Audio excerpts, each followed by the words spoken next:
Pode tocar acompanhamento? Tem fundo musical essa? Faz o fundo musical. Faz aí, pelo amor de Deus. Saudade. Para terminar por aí. Toca, se ela perguntar, aquela que você sabe, que você disse que sabe tocar. Deixa ele começar que eu sei qual é a música que vai acompanhar. Saudade. Organizar tudo. Saudade. Eu conheço essa palavra desde que eu era criança. Saudade de gente ausente não é saudade, é lembrança. Saudade só é saudade quando se perde esperança. Foi eu que fiz a saudade, plantada na minha mente. Semeei no meu canteiro, num dia de sol bem quente. Outro poeta só pôde se me pedir a semente. Quem quiser plantar saudade, planta com o sol na terra quente. Porque se plantar no molhado, ela cresce e mata a gente.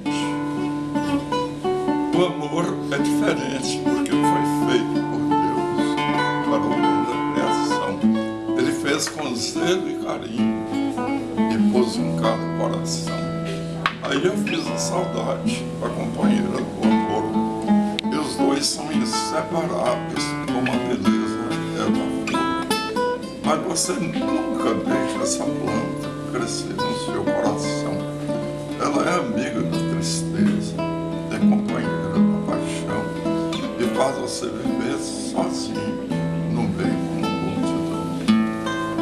Saudade é dor que dói, mas é diferente no doer. É vontade de lembrar, com vontade de esquecer. É dor de dentro que machuca, mas onde dói ninguém vê.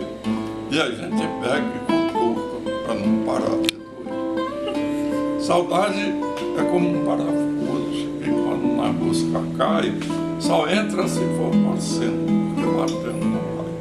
E quando enferruja dentro, nem distorcendo não sai. Saudade é como resina no amor de quem padece. Um pau que resina muito não morre, mas adoece. É como quem tem saudade, não morre, mas não esquece. Saudade é nada e é tudo. Saudade como perfume. Não há balança que possa com o peso